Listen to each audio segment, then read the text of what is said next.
If you're a working mom juggling career and family, you know how chaotic evenings can be. In this video, I'm taking you inside my real life evening routine.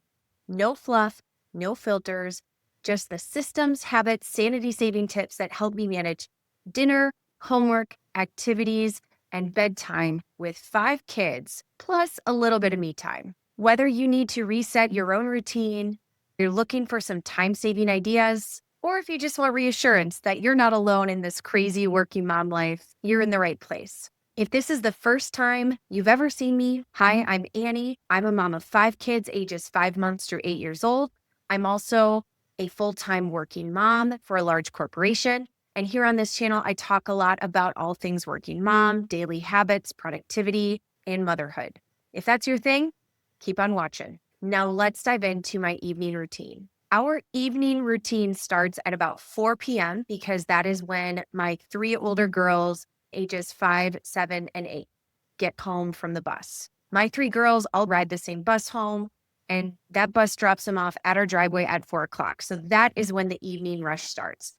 Now, at 4 o'clock, I am not typically done working yet. I spend about half my time working from my home office, and then the other half of the time, I'm either traveling for work or I'm working in one of our local offices in person. For this evening routine, it'll be for a day that I'm working from my home office. So 4 o'clock, I am nowhere near done for the day yet. So my husband, who also works as a business owner, but who has a more flexible schedule than what I have, gets the girls right when they get home from school. They come in the door, they're hungry for snacks, so he gets snack going right away for them. He also gets them started on any homework that they may have. And we often have activities after school. Right now, all 3 of my girls are playing soccer. So most nights of the week, we have soccer practice. So at least one, if not 2 of the girls on any given night needs to get into their soccer clothes so that we can get them going and off to their practice on time. So that all happens between 4 and 5 p.m. Typically at this time, I am still working. I'm not usually finished until about 5 o'clock. Sometimes it can be a little bit later, but typically around 5 o'clock is when I'm done working. So at 4 o'clock, girls are having a snack. They're getting started on their homework. And if they don't have homework or if they've already finished it, they typically do some sort of activity, either coloring on the kitchen table, or they go outside and play with balls in the driveway or the yard with my husband. Also, during this time, he typically gets a start on dinner. So if we're really on top of our game, we've already planned out what we're having for dinner that night. Most of the time, my husband and I already will have planned out either the night before or even the Sunday before for the whole week what the plan for dinner is. So at this point, we're not really scrambling about, hey, what should we have for dinner? We're typically just either heating up what we had already made ahead of time, or we're quickly preparing whatever it is that we've decided to make for the night. So he usually gets that started. So it's 5 o'clock now. Dinner is started. The girls are done with their homework. They're all dressed for soccer. And at that point, one of us needs to go and get the boys. So my 2-year-old and my 5-month-old baby are both in daycare together full time. One of us needs to go get the boys. The other one needs to get a girl or multiple girls off to soccer practice. So typically we divide and conquer for this. And depending on who has soccer and what time they have soccer, we may feed dinner to that person ahead of time. Other times, sometimes we feed it after. So it just depends because practices are at different times. So one of my daughters has it at 5 o'clock. Another has it at 5:30 to 6:30. It just depends. We figure out a way to get the soccer players fed either before or after their practice. It just depends. And then I'll go get the boys at daycare. Thankfully, daycare is super close to our house. It's only about a 5-minute drive. So that's a quick trip, typically there and back in 20 to 30 minutes, which is awesome. Typically by then, my husband is back from dropping one of the girls off at soccer practice. So there's 6 of us in the house at that time. I immediately nurse the baby while we get the other 3 kids and dad started on dinner. And once I'm done nursing the baby, I will then join and sit down typically towards the end of the meal with the kids. I would love a scenario in which we could all sit down every single day and have a lovely family meal together. We do try to do that as often as possible. But given how crazy some of these weeknights are, we still try to do it with whoever's home. So if there's 1 or 2 girls at soccer practice, we'll do it with whoever is there and available. And we try to make that a part of our evening routine. Even with the baby to nurse, we just try to find a way to make it work. So by about 5:30, 6 o'clock, the baby has been nursed. All the other kids have eaten dinner. My husband and I have eaten dinner. And then we have some time together as a family. My very favorite thing to do as part of our evening routine is right after dinner. I love for all of us to go out and have a family walk. And typically it's the two boys in the stroller, my husband and I pushing the stroller, and then the three girls either ride their bikes or their scooters, depending on what kind of mood they're in. We've got some nice paved trails in our neighborhood that we love taking the kids on a walk, but sometimes we just stay on the Good street as job, well.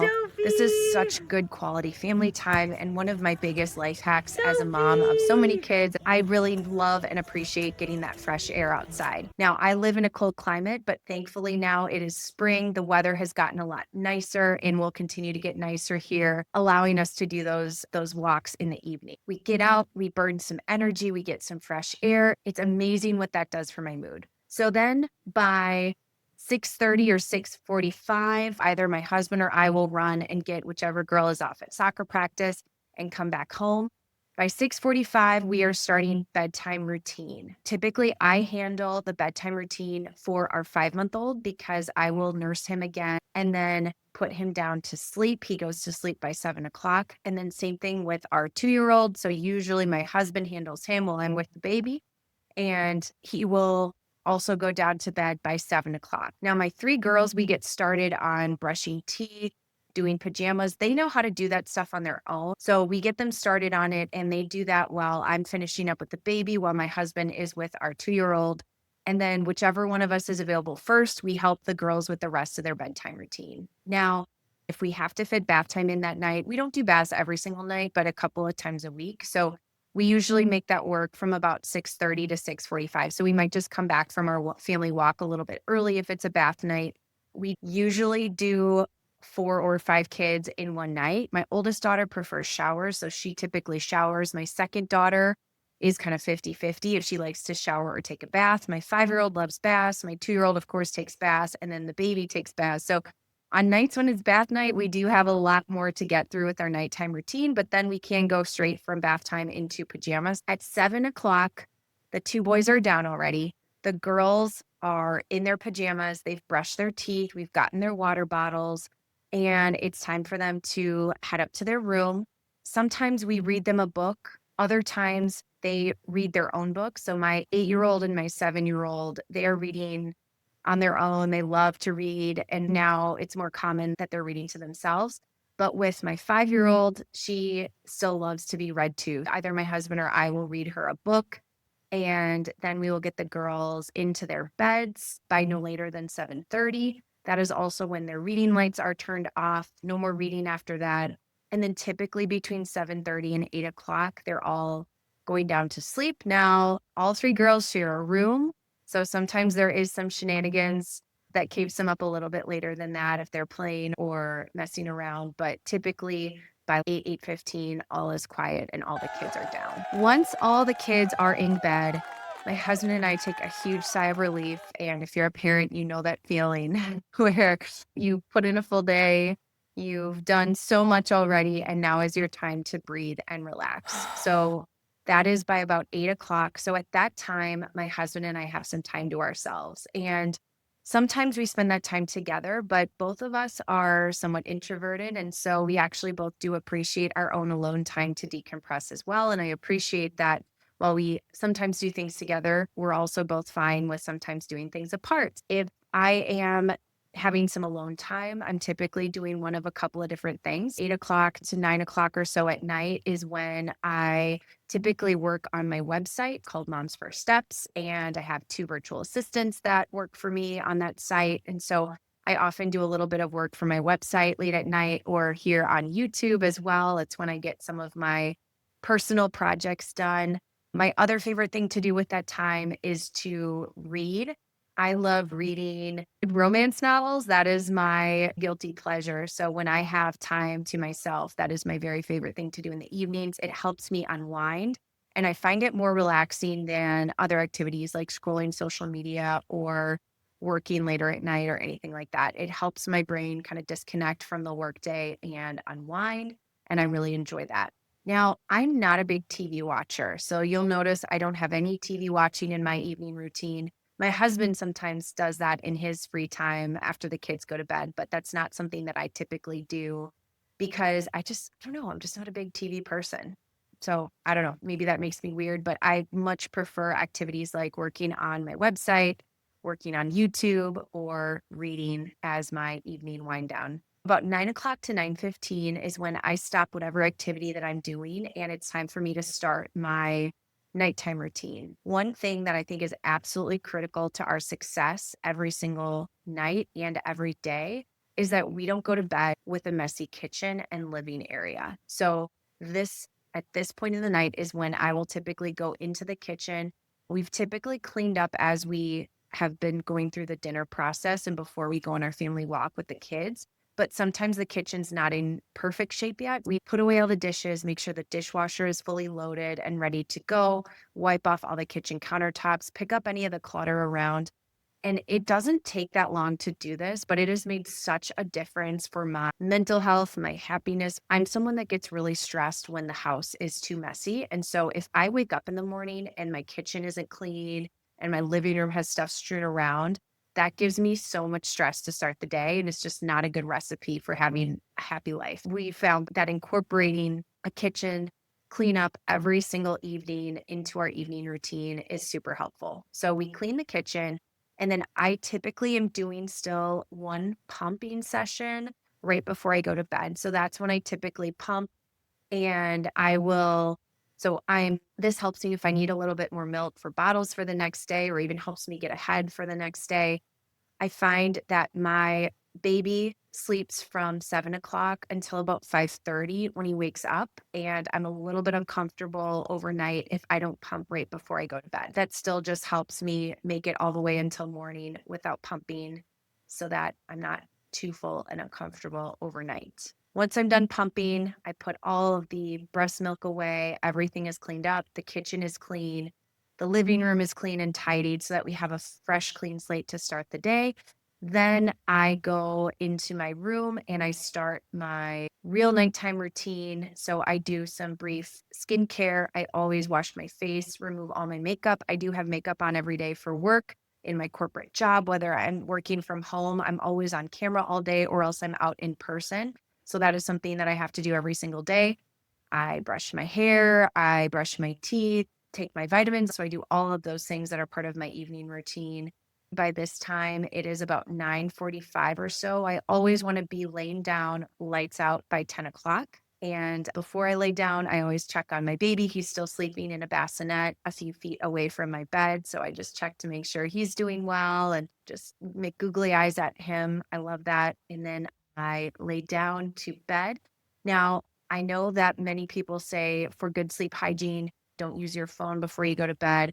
What I found works best for me is I like to read, but I like to read things that are like what other people might find boring and not overly stimulating, but things that I find somewhat interesting, but I can still fall asleep. So I cannot keep reading my romance novels at this time. That would get me too engaged and it would make me want to stay up and see how the book ends. So that's not something I can do. I also stay away from any sort of social media, anything work related, no scrolling at this point. But what I look for is like very kind of dense science based articles or business based articles, but again, things that aren't too close to work. So I found a sweet spot of topics that I know I can read that help me fall asleep at night that are interesting enough to keep my attention and to keep my mind from wandering and going to work or logistics or anything else, but that don't overstimulate me that will eventually allow me to fall asleep. Once I do that, ideally it takes me like 15 to 30 minutes. I'm not one of those people where their head hits the pillow and lights out.